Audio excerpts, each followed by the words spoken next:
Պարոն նախագահ, ամեն դեպքում, եթե փորձենք պատկերացնել, դուք, ես ոնց հասկանում եմ, 18, 19, 20 թվականներին ձեր խոսքերից դատելով ստանում էիք ձեր աղբյուրներից տեղեկություններ, թե ինչ է կատարվում բանակում, առհասարակ երկրում հետևում էիք իրադարձություններին եւ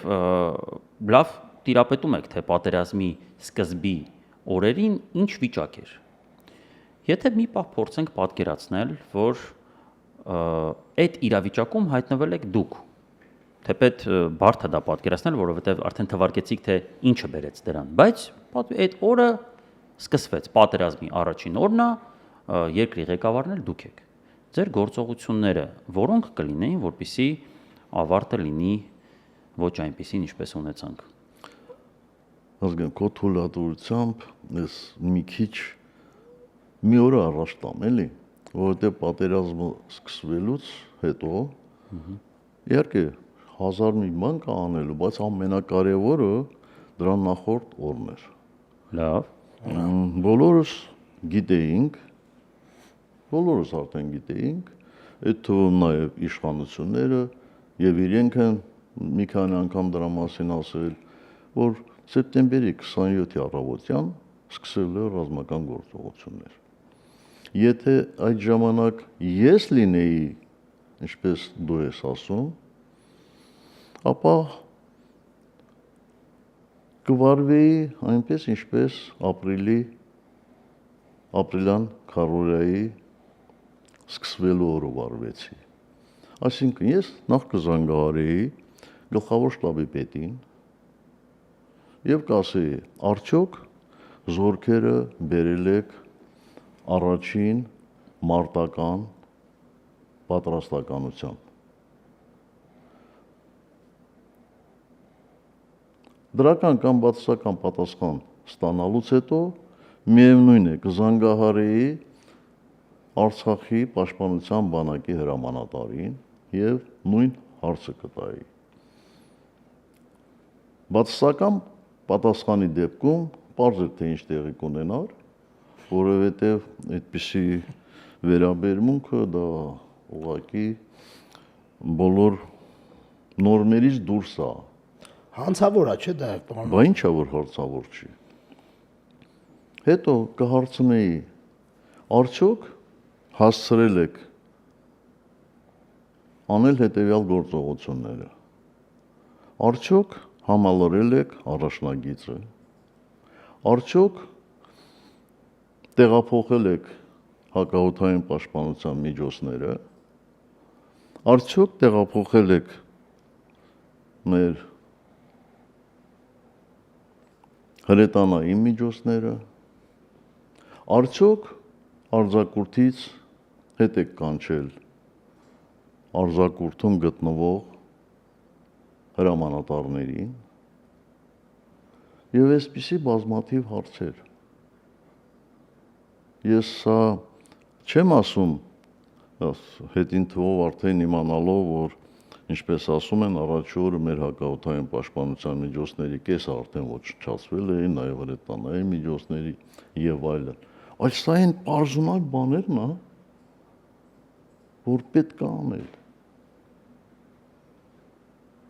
Ես զարմանում եմ, ինչպես է հնարավոր մի քանի ժամում կորցնել հակաօդային պաշտպանության միջոցների կեսը։ Անհնար է։ Անհնար։ Եվ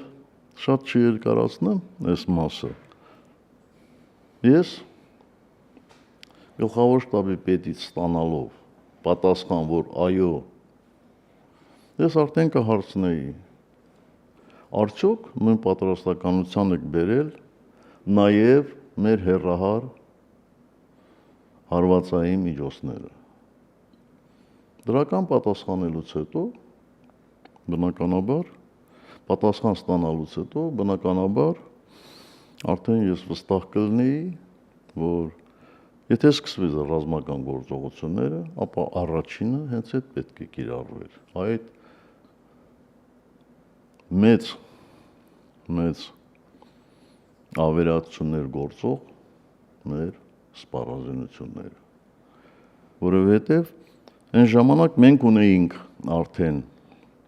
անօթաչո թռչող սարքեր, ճիշտ է, հետախուզական, ինչպես մեր, այնպես էլ ոչ հայկական արտադրության,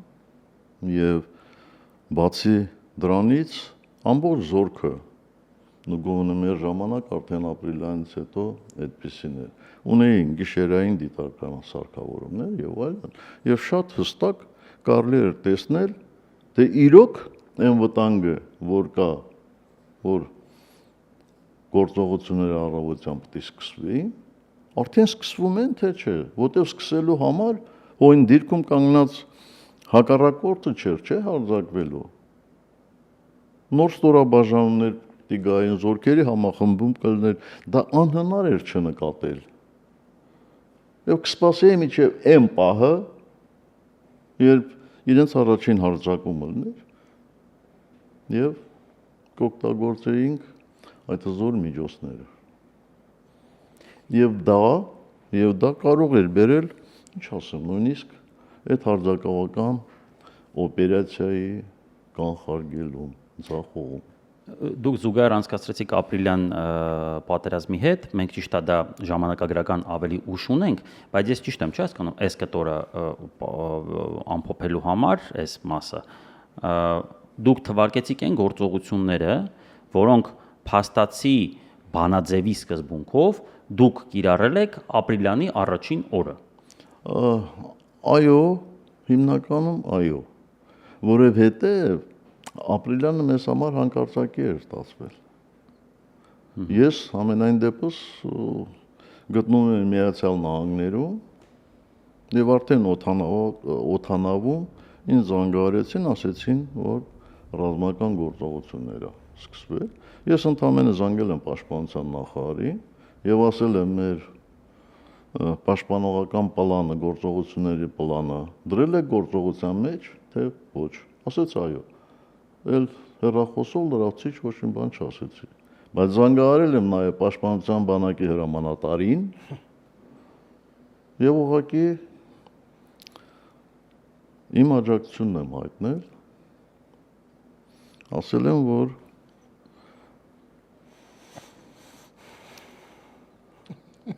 Պարզ է, ինչ եք ասել։ Ես կարծում եմ հասկանալի է։ Դիմացեք, հայկական բանակը գալու է։